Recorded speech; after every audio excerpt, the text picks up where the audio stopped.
Hello viewers, welcome to Deep's mathematics. இந்த வீடியோவில் 9th Tamil new புக்கில் இயல் 1ல் இருக்கக்கூடிய வளரும் செல்வம்ங்கிற லெசனில் ஷார்ட்கட்ஸ் தான் நம்ம பார்த்து தெரிஞ்சுக்க போகிறோம். ஸோ வாங்க என்னென்ன இருக்குதுன்னு பார்க்கலாம். எப்போவுமே ஒரு லெசனுக்குள்ளே போகிறதுக்கு முன்னாடி அதில் நுழையும் முன்னு ஒரு பாக்ஸ் இருக்கும் இல்லையா, அதை எப்போவுமே ஸ்கிப் பண்ணிடாதீங்க. கண்டென்ட் இருக்கோ இல்லையோ ஜஸ்ட் ரீட் அவுட் பண்ணி கண்டென்ட் இருந்துச்சுன்னா அதை மார்க் பண்ணி வச்சுட்டு நெக்ஸ்ட் டைம் ரிவைஸ் பண்ணும்போது அந்த இம்பார்ட்டன்ட் நோட்டை மட்டும் நீங்கள் படிச்சிங்கனாலே போதுமானது. ஸோ அதே போல் இங்கே ஒரே ஒரு விஷயம் மட்டும் இருக்குது. தெரிஞ்சுக்க வேண்டிய விஷயம் என்னென்னா, தமிழ் மொழி பிற மொழி சொற்களை அப்படியே ஏற்பதில்லை என்பது மரபு. அப்படியே ஏற்றுக்காதுங்கிறது நம்ம ஏற்கனவே 7th ஸ்டாண்டர்ட் இலக்கணத்தில் நம்ம படிச்சிருப்போம். தற்சமம் தற்பவம்ன்றது உங்களுக்கு ஞாபகம் இருக்கும் நான் நினைக்கிறேன். ஸோ அதுபடி என்னென்னா, பிற மொழியிலேருந்து வார்த்தைகள் எடுத்துக்கிட்டாலுமே அதை தமிழ் மொழிக்கு ஏற்ற மாதிரி நம்ம மாற்றிக்கிட்டு தான் யூஸ் பண்ணுவோம் அப்படிங்கிறத நம்ம இலக்கணத்திலே தெரிஞ்சிட்ருக்கோம் இல்லையா. ஸோ அதை ரிலேட்டடாக ஒரு பாயிண்ட் தான் இங்கே இருக்குது. அதோட மரபு என்னென்னா, அப்படியே ஏற்றுக்காது, பிற மொழி சொற்களை அப்படியே ஏற்றுக்காதுங்கிறது தான் தமிழ் மொழியின் மரபு. ஸோ அடுத்து ஸ்ட்ரைட்டாக லெசனுக்குள்ளே போனோன்னா, சும்மா ஜஸ்ட் ஒரு ஸ்டூடெண்ட்ஸ்குள்ளே இருக்க உரையாடல் மாதிரி தாங்க இருக்கும். ஸோ இதில் ஃபர்ஸ்ட் பேஜில் நம்ம என்ன தெரிஞ்சுக்கணும்னு பார்த்தீங்கன்னா, இந்த இங்கிலீஷ் வேர்டு டேரெக்டாக தமிழ் ஆக்கம் அந்த இது இருக்கும் இல்லையா. ஸோ அதுக்காக இந்த ஃபர்ஸ்ட் பேஜில் இருக்க மட்டும் நம்ம தெரிஞ்சுக்க வேண்டியது இருக்குது. அது என்னன்னு பார்த்தீங்கன்னா, சாஃப்ட்வேர் மென்பொருள், ப்ரௌசர் உளவி, கிராப் செதுக்கி, கர்சர் ஏவு அல்லது சுட்டி, சைபர் ஸ்பேஸ் இணையவெளி. ஸோ ஃபர்ஸ்ட் சாஃப்ட்வேரை எப்படி ஞாபகம் வச்சுக்கலான்னு பார்த்தீங்கன்னா, சாஃப்ட்னா எப்படி சொல்லுவோம், மென்மையாக இருக்குதுன்னு சொல்லுவோமா. அப்போது சாஃப்ட் மென்மை, அப்போ மென்பொருள், சாஃப்ட்வேர் மென்பொருள், அவ்வளோதாங்க. ப்ரௌசர்னால் ப்ரௌஸ் பண்ணிக்கிட்டே இருக்கான், உலாத்திக்கிட்டே இருக்கான். ஸோ உளவி. க்ராப் அப்படின்னாலே உங்களுக்கே தெரியும், நிறையா வாட்ஸ்அப் ஸ்டேட்டஸ்லாம் வைக்கும்போது ஃபோட்டோஸ்லாம் க்ராப் பண்ணுவோம் இல்லையா. அப்போ செதுக்கிங்கிறத நம்ம ஆட்டோமேட்டிக்காக சொல்லிடலாம். ஸோ அடுத்து பார்த்திங்கன்னா, கர்சர். கம்ப்யூட்டர் யூஸ் பண்ணியிருப்போம் இல்லையா, எல்லாருமே அட்லீஸ்ட் லைஃப்பில் ஒரு தடவையாவது கம்ப்யூட்டர் யூஸ் பண்ணியிருப்போம். அதில் கர்சர் பயன்படுத்துவோம் இல்லையா. எதுக்காக, ஒரு பர்டிகுலர் ஏரியாவில் போய் வச்சு கிளிக் பண்ணோன்னா அது போகும். அப்போ அது என்ன பண்ணலான்னா, பர்டிகுலர் நம்ம விரல் பர்டிகுலராக ஒரு இடத்த காட்டுது அப்படின்னா என்னது, சுட்டி காட்டுற அப்படின்னு சொல்லுவோமா. அதே போல் சிஸ்டமில் இருக்க கர்சர் ஒரு விஷயத்தை சுட்டி காட்டுது, ஏவி அல்லது சுட்டி. சரிங்களா. அடுத்தது என்ன இருக்குது, சைபர் ஸ்பேஸ். ஸ்பேஸ் அப்படின்னா ஒரு வெளி, அப்போ இணைய வெளிங்கிறத ஞாபகம் வச்சுக்கோங்க. ஸ்பேஸ்னால் வெளி, விண்வெளியில் ஸ்பேஸ் தானே சொல்லுவோம், வெளி. அப்போ இது இணைய வெளி. அடுத்தது சர்வர். சர்வர்னால் இப்போ ரிசல்ட்லாம் விட்டாங்கன்னா சர்வர் பிஸியாக இருக்குது அப்படின்னு சொல்லுவோம் இல்லையா. அப்போ ரொம்ப பெருசு, எல்லாருமே யூஸ் பண்ணக்கூடியது, ரொம்ப பெருசு. அப்போது உலகத்தில் இருக்க எல்லாருமே யூஸ் பண்ணக்கூடியதுன்னு ஞாபகம் வச்சுக்கோங்க. வையக விரிவு வலை. சரிங்களா. ஸோ இப்போது ஃபர்ஸ்ட் பேஜ்க்குலாம் நம்ம பார்த்தாச்சு. அடுத்து நெக்ஸ்ட் பேஜ் போகலாம். ஸோ இல்லை, இன்னும் ஒரு 2 விஷயம் மட்டும் இருக்குது. ஃபோல்டர்னால் உரை. லேப்டாப்னால் உங்களுக்கே தெரிஞ்ச விஷயந்தான், கணினி. ஸோ ஃபோல்டர், உரை எப்படி ஞாபகம் வச்சுக்கிறதுனா, ஏதாவது ஒரு பொருளை ஏதாவது ஒரு பவுச்சுக்குள்ளே அந்த மாதிரி வைக்கிறோம், இல்லை கத்தியவே ஒரு இதுக்குள்ளே வைக்கிறோன்னா அது என்ன சொல்லுவோம், கத்தியோட உரை சொல்லுவோம் இல்லையா. அப்போ அதே போல் கம்ப்யூட்டரில் இருக்கக்கூடிய ஒரு விஷயங்களை ஒரு ஃபோல்டருக்குள்ளே போட்டு வைக்கிறோன்னா, அந்த ஃபோல்டருக்குள்ளே இருக்க அந்த ஒரு விஷயத்தை, ஒரு ஃபைலை ஒரு ஃபோல்டருக்குள்ளே வைக்கிறோம். அப்போ அந்த ஃபைலுக்கான உரை தானே அந்த ஃபோல்டர். ஸோ அந்த மாதிரி ஞாபகம் வச்சுக்கோங்க. லேப்டாப், மடிக்கணினி இது எல்லாருக்குமே தெரிஞ்ச விஷயந்தான். ஸோ அவ்வளோதான். இப்போ என்னென்ன பார்த்தோம், சாஃப்ட்னா மென்மையாக இருக்கும், ஸோ மென்பொருள். ப்ரௌசர்னால் இவன் உலாத்திக்கிட்டே இருக்கான், அப்போ ப்ரௌஸ் பண்ணிகிட்டே இருக்கான், உளவி. அடுத்து கிராப் நமக்கே தெரியும், செதுக்கி. கர்சர் ஒரு இடத்த சுட்டி காட்டுறது, ஏவி அல்லது சுட்டி. சைபர் ஸ்பேஸ்னால் இணைய வெளியை வச்சுக்கோங்க. அப்போது அந்த வெளிங்கிறத ஞாபகம் வச்சுக்கிட்டிங்கன்னா இணையவெளி. அடுத்து சர்வர்னால் எல்லாருமே யூஸ் பண்ணுவாங்க, பெருசாக இருக்கும், அந்த விரிவுக்கு தான் பெருசாக இருக்கும்னு சொன்னால் அப்போ வையக விரிவு வலை வழங்கி. ஃபோல்டர்னால் ஒரு பொருளை உள்ளே வைக்கிறோன்னா அதை உரைன்னு சொல்லுவோம். ஸோ உரை. லேப்டாப் மடிக்கணினி. ஸோ இதெல்லாமே ரொம்பவே முக்கியமான விஷயந்தான். மேட்ச் த ஃபாலோயிங்க்கு கேட்குறதுக்கு நிறையவே வாய்ப்புகள் இருக்குது. ஸோ அடுத்த பேஜில் பார்த்திங்கன்னா, இந்த பாக்ஸ் மட்டும் நம்ம படிக்க வேண்டியது இருக்கும். ஃபஸ்ட்டு முந்திரின்னு இருக்கா. முந்திரி எப்போவுமே என்னது, ரேட் அதிகம், எல்லாத்த விடையுமே என்னது, முந்திரி ரேட் அதிகம். அதனால் என்ன பண்ணுறோன்னா, எப்படி ஞாபகம் வச்சுக்கிறீங்கன்னா, 1 கிலோ 320 ரூபா. முந்திரி என்னது, 1 கிலோ 320 ரூபா. இதை ஞாபகம் வச்சுக்காங்க. அடுத்து காணி. அப்படி இப்போ நான் சொல்கிறது எல்லாமே ஞாபகம் வச்சுக்காங்க, உள்ளே போகிறதுக்கு இன்னும் கொஞ்சம் ஈஸியாக இருக்கும், அதனால தான் சொல்லிகிட்ருக்கேன். காணி அப்படின்னா 80 அப்படிங்கிறத ஞாபகம் வச்சுக்காங்க. 1/80 தான் இப்போதைக்கு நான் சொல்கிறேன், அதை மட்டும் ரிமெம்பர் பண்ணிக்கோங்க. முந்திரினா 320ங்கிறத ஞாபகம் வச்சுக்கோங்க. காணினா 80ன்னு ஞாபகம் வைங்க. வீசம் அப்படிங்கிற ஒரு வார்த்தை டேபிளில் இருக்கா, அதை 16ன்னு வச்சுக்கோங்க. மா அப்படின்னா 20. இந்த 4 விஷயத்த நீங்கள் ஞாபகம் மட்டும் வச்சுக்கிட்டாலே போதும். உள்ளே இருக்க எல்லாமே ஈஸியாக தட்டி தூக்கிட்டு போயிட்டே இருக்கலாம். முந்திரினா 320ங்க. காணினா 80, வீசம்னா 16, மானா 20. அவ்வளோதான். இப்போ டேரெக்டாக நம்ம டேபிள்குள்ளே போனோம்னா டக்கு நீங்களே ஆன்சர் பண்ணுவீங்க. அந்தளவுக்கு ஈஸியாக இருக்கும். சப்போஸ் பார்த்திங்கன்னா முந்திரியா 1 கிலோ 320 ஆல்ரெடி நம்ம வந்து என்ன பண்ணிட்டோம், படிச்சிட்டோம். காணினா நான் என்ன சொன்னேன், 80ன்னு ஞாபகம் வச்சுக்காங்கன்னு சொன்னேன்னா, காணினா 80. முன்னாடி என்ன இருக்குது, அரை அப்படின்னு வந்து கொடுத்துருக்காங்களா. அரைனா என்னதுங்க, 1/2 தானே அரைன்னு சொல்லுவோம்.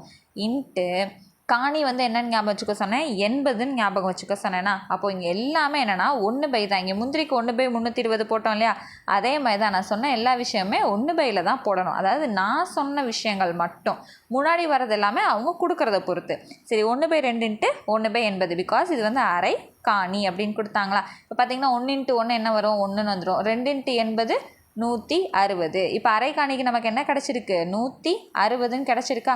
இப்போ அதுக்கு நேராக பாருங்கள், 1/160ன்னு கிடச்சிருச்சா. அவ்வளோதான், முடிஞ்சிடுச்சு. அரைக்காணி முந்திரினா இது வேறு வழி இல்லைங்க. அரைக்காணி முந்திரி 3/320 ஞாபகம் வச்சுக்கிட்டு தான் ஆகணும். இது மட்டும்தான் நீங்கள் ஞாபகம் வச்சுக்கிற மாதிரி இருக்கும். ஷார்ட்கட்ஸ் எதுவுமே இதுக்கு வந்து அப்ளிகபிள் ஆகலை எனக்கு தெரிஞ்சது. ஸோ அரைக்காணி முந்திரி வந்து 3/320. முந்திரினா 1/320 வச்சுக்கோங்க. அந்த அரைக்காணிக்கு மட்டும் 3 அப்படிங்கிற நம்பர் மட்டும் ஞாபகம் வச்சுக்கோங்க. காணினா என்ன சொல்லி கொடுத்தேன், 80ன்னு சொல்லி கொடுத்தேன்னா, அப்போ 1/80. வீசம்னா என்ன சொன்னேன், 1/16 ஞாபகம் வச்சுக்கோங்க சொன்னேன்னா, அங்கே எல்லாமே 80 20 16 மட்டும் சொன்னேன். ஆனால் இங்கே நம்ம போடும்போது எல்லாமே 1/1/1 தாங்க போடணும். அதில் கால் வீசம்க்கு போட்டுட்டேன். கால் அப்படின்னா என்ன நம்பருங்க வரும், 1/4 போடுவோமா. 1/4 × 1/16. இது வந்து கால், இது வந்து வீசம். இது ரெண்டையும் பெருக்குனிங்கன்னா 1/64. அவ்வளோதான். அப்போ வந்துருச்சா, 1/64ங்கிறது கிடச்சிருச்சு. சரி, இப்போ அடுத்தது பார்த்திங்கன்னா அரைமா. அரைனா என்னது, 1/2. மானா என்ன சொன்னேன், 20ன்னு சொன்னேன்னா 1/20. அப்போ 1 × 1 1, 2 × 20 40. அப்போ 1/40ங்கிறது ஈஸியாக கிடச்சிருச்சு. அதே போல் அரை வீசம். அரைனா என்னது, 1/2. வீசம்னா என்ன ஞாபகம் வச்சுக்கோ சொன்னேன், 1/16. அப்போ 1 × 1 1, 2 × 16 32. அப்போ 1/32ங்கிறது நமக்கு கிடச்சிருச்சு. ஸோ அவ்வளோதான், ரொம்பவே ஈஸி. இந்த டேபிள் ஃபுல்லாக இதே மாதிரி தான். அடுத்து பார்த்திங்கன்னா அரை வீசம் பண்ணி பார்த்துட்டோமா. முக்காணி அப்படின்னு வந்திருக்கா. காணினா என்ன சொல்லியிருக்கேன், 1/80. இது முக்கால் அப்படின்னா கூட நீங்கள் வந்து என்ன பண்ணி தந்துருக்கலாம்னா 3/4. வெறும் முக்காணின்றனால என்ன அர்த்தம், 3ஆல் மட்டும்தான் பெருக்கணும். அப்போ 3 × 1 3, கீழே வந்து என்ன இருக்கும் 80. அப்போ 3/80ங்கிறது நமக்கு கரெக்டாக கிடச்சிருச்சா. அடுத்தது முக்கால் வீசம். முக்கால்னால் என்னது, 3/4. வீசம்னா என்ன சொல்லியிருக்கேன், 1/16. அப்போ 3/64. அதுவும் கிடச்சிருச்சு. அடுத்து என்ன கொடுத்துருக்காங்க, ஒருமா. மா அப்படின்னா 1/20ன்னு தான் சொல்லியிருக்கேனா. அப்போ ஒருமானாலும் என்னது, 1 × 1/20 1/20 தான். அடுத்து மாகாணினாலும் வீசம்னாலும் 1 தான். அப்போ என்ன அர்த்தம், 1/16. இந்த மாகாணிங்கிற வார்த்தை எங்கே வந்திருக்குன்னு பார்த்தீங்கன்னா, ஒரு துணைப்பாட கதையில் வந்து வந்திருக்கும். மனித எந்திரம் அப்படிங்கிற ஒரு துணைப்படக்கதை 8வது புக்கில் இருக்குங்க. அதில் வந்து இந்த வார்த்தைகள் வரும். அப்போ மாகாணினாலும் வீசம்னாலும் ஒரே பொருள் தான். அப்போ என்ன வரும், 1/16 தான் வரும். அடுத்து இருமா இருக்கா. மா அப்படின்னா 1/20ன்னு சொல்லியிருக்கேன். அப்போ இருமா அப்படின்னா 2 2. அப்போ 2 × 1/20னா 1 2 2 10 10 2 20. அப்போ மிச்சம் என்ன வருது, 1/10 வருதா. அப்போ 1/10. அடுத்து என்ன பார்க்கணும், அரைக்கால் பார்க்கணுமா. அரைக்கால். அரைனா 1/2. கால்னா என்னது, 1/4. அப்போ 1 × 1 1, 2 × 4 8. 1/8 வந்துருச்சா. அடுத்து 3 மா. மானா 1/20. 3 × 1/20னா 3/20ன்னு வந்துருச்சு. அடுத்து 3 வீசம். 3 வீசம்னா 3 × 1/16. அப்போ 3/16 தானே கிடைக்கும். அடுத்தது 4 மான்னு கொடுத்துருக்காங்களா. மானா 1/20. 4 மானா முன்னாடி ஒரு 4 போட்டுக்காங்க. 1 4 4, 5 4 20. அப்போ மிச்சம் என்ன வரும், 1/5. ஸோ அவ்வளோதான், ரொம்பவே சிம்பிள். இதுக்காக நீங்கள் என்ன மட்டும் ஞாபகம் வச்சா போதும்னா, முந்திரி, காணி, வீசம், மா, இது 4 மட்டும் நீங்கள் ஞாபகம் வச்சாலே போதும். முந்திரினா என்ன போடணும், 1/320. வீசம்னா 1/16. மானா 1/20. காணினா 1/80. இது அவ்வளோ கஷ்டமாக இருக்கா, ஈஸி தானே, ரொம்பவே ஈஸிங்க. இதை நம்ம ஆளுங்களாம் என்ன பண்ணுவாங்க, எப்போ இது என்னப்பா இவ்வளோ மனப்பாடம் பண்ண வேண்டியதாக இருக்குதுன்னு சொல்லிட்டு ரொம்ப ஸ்கிப் பண்ணிட்டு போயிடுவாங்க. 4 விஷயம் ஞாபகம் வச்சாலே போதும், டக்குன்னு முடிச்சுட்டு போயிட்டே இருக்கலாம். ஸோ அடுத்து இந்த பேஜில் பார்த்திங்கன்னா வேறு எதுவும் வந்து இம்பார்ட்டன்ட் வந்து இல்லைங்க. ஸோ டேரெக்டாக அடுத்த பேஜுக்கு வந்து நம்ம போயிடலாம். ஸோ இப்போ இந்த பேஜில் பார்த்தீங்கன்னா இந்த இயர் கேட்ட ஒரு ப்ரீவியஸ் கொஷின் வந்து இருக்குங்க. என்னன்னு பார்த்தீங்கன்னா இங்கே நாவாய் வங்கம் இங்கே நாவாய் வங்கம் தோணி களம் போன்ற பல வகையான கடற்கலன்கள் இது இருக்கு இல்லையா, இதோ நாவாய் ஆங்கிலத்தில் நேவி. ஸோ 2 கொஷின்ஸ் வந்து இருக்குது. ஸோ இது ஒரு தடவை ப்ரீவியஸ் கொஷின் அண்ட் இது ஒரு தடவை ப்ரீவியஸ் கொஷின். இது ரெண்டுமே ஒரே கொஷினில் தாங்க கேட்டிருந்தாங்க. இப்போ கூட நம்ம வந்து ப்ரீவியஸ் கொஷின் வந்து தினம் 10 ப்ரீவியஸ் கொஷின் போட்டுட்ருக்கோம் இல்லையா தமிழில், அதுலேயே இது ரெண்டுமே நான் வாசிச்சுருப்பேன். என்ன கேட்டிருப்பாங்கன்னா கடற்கலன்கள் எது எது அப்படின்னு கேட்டிருப்பாங்க. அதில் அப்படியே ஆப்ஷன்ஸ் வந்து இதுதான், நாவாய் வங்கம் தோணி, இது 3 தான் ஆப்ஷனாக வந்து இருக்கும். அடுத்தது வந்து என்னென்னா மேட்ச் த ஃபாலோயிங்கில் வந்து கேட்டிருப்பாங்க. அது வந்து என்னென்னா ராங் பேராக தான் கொடுத்துருப்பாங்க. அப்போ நேவியோடது வந்து என்னென்னா நாவாய்ங்கிறதுக்கு பதிலாக வேறு என்னமோ கொடுத்துருப்பாங்க. ஆனால் அதுக்கு பதிலாக அதோட அர்த்தம் என்ன நம்ம தெரிஞ்சுக்கணும்ல. அப்போ நேவி அப்படிங்கிறது நாவாய். ஸோ இது வந்து ரொம்ப ரொம்ப ரொம்ப முக்கியம். ப்ரீவியஸ் கொஸ்டினில் கேட்டிருக்காங்க, நல்லா படித்து வச்சுக்கோங்க. கடற்கலன்கள்னால் நாவாய் வங்கம் தோணி, நேவினா நாவாய். ஸோ அடுத்து என்ன இருக்குதுன்னு பார்த்தீங்கன்னா இங்கே கீழேருந்து உலகின் தொன்மையான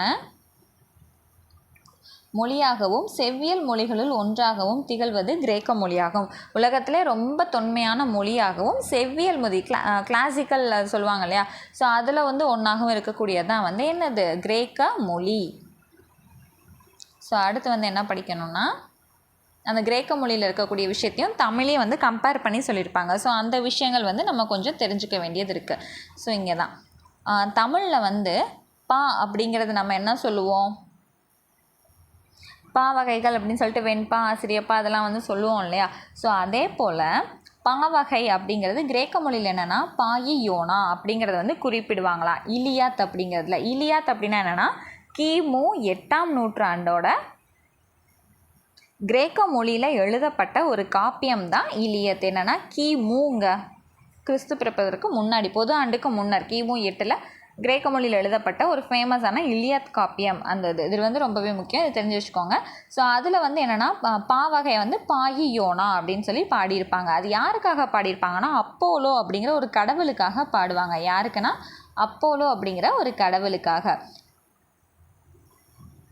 ஸோ அது வந்து அடுத்ததில் இருக்குது, அதை நான் சொல்கிறேன். இப்போ அதுக்கு முன்னாடி ஒரு பேராகிராஃப் வந்து என்ன பார்க்கலாம், சாரி இதோ இங்கே தான் இருக்குது. அப்போலோ அப்படிங்கிற கடவுளுக்காக பாடப்பட்டதான் பா அப்படிங்கிற கிரேக்கத்தில் குறிப்பிடக்கூடிய வார்த்தை.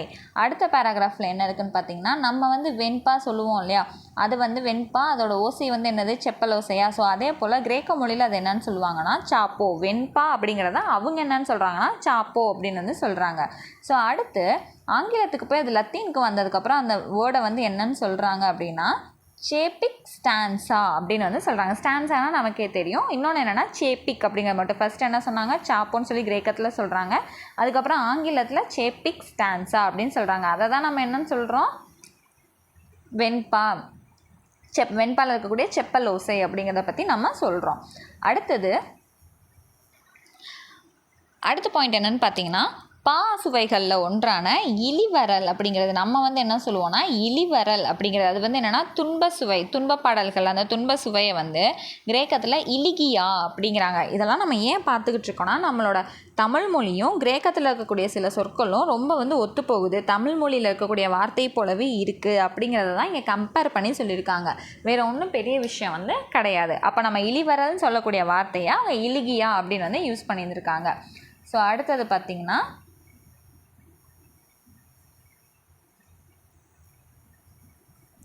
ஸோ இங்கே தான் இருக்குது பாருங்கள், அந்த 8ஆம் நூற்றாண்டு அப்படிங்கிறது இலியாத் காப்பியம் அப்படிங்கிறது கிமு 8ஆம் நூற்றாண்டை சார்ந்தது அப்படிங்கிறது இங்கேயே வந்து நமக்கு கொடுத்துருக்காங்க. ஸோ இப்போ என்னென்ன நம்ம பார்த்தோன்னா பாவகையை வந்து அவங்க அப்போலோ கடவுளுக்காக பாடுறாங்க, அது இலியாத் காப்பியத்தில் வந்து கொடுத்துருக்காங்க, பாயி யோனா அப்படின்னு சொல்லி கொடுத்துருக்காங்களா. ஸோ அடுத்தது வந்து என்னென்னா வெண்பா அப்படிங்கிறத அவங்க வெண்பாவில் இருக்கக்கூடிய செப்பல் ஓசையை சாப்போ அப்படின்னு சொல்கிறாங்க. அடுத்தது ஆங்கிலத்துக்கு அது வந்ததுக்கப்புறம் அதை என்னன்னு சொல்லியிருக்காங்கன்னா சேப்பிக் ஸ்டென்ஸா அப்படிங்கிறத சொல்லியிருக்காங்களா, என்னது சேப்பிக் ஸ்டென்ஸா அப்படிங்கிறத சொல்லியிருக்காங்க. அடுத்து வந்து நம்ம துன்ப சுவையான இளிவரல் அப்படிங்கிறத அவங்க இலிகியா அப்படின்னு வந்து சொல்லியிருக்காங்க. ஸோ அது வந்து எங்கே இருக்குது, இலியாத் காப்பியம் கிமு 8ஆம் நூற்றாண்டில் சார்ந்தது அப்படிங்கிறத ஃபுல்லாக நம்ம பார்த்துட்டோம். ஸோ இப்போ அடுத்தது அடுத்து என்ன சொல்லியிருக்காங்கன்னா, கிரேக்கத்தில் இருந்து தமிழ்நாட்டுக்கு கடல் வழியாக எப்படி வரணுங்கிறத ஒரு கிரேக்க நூல் வந்து சொல்லுதாங்க. அதில் வந்து எரித்ரேஷியன் ஆஃப் த பெரிபுலஸ், எரித்ரேஷன் ஆஃப் தி பெரிபுலஸ், அதில் எரித்ரேஷியான் அப்படிங்கிறது இருக்கு இல்லையா, அது வந்து தமிழில் எரிதிரைன்னு நம்ம வந்து வார்த்தையை வந்து பயன்படுத்துகிறோமா. அந்த எரிதிரைங்கிற வார்த்தையோட அர்த்தம் என்னென்னா கடலை சார்ந்த பெரிய புலம். அவ்வளோதான். இந்த லெசனில் தெரிஞ்சுக்க வேண்டியதே இவ்வளோ தான், ரொம்பலாம் கிடையாதுங்க. ஸோ ஒரு தடவை ஒரு ஓவர்வியூ பார்த்துருவோமா.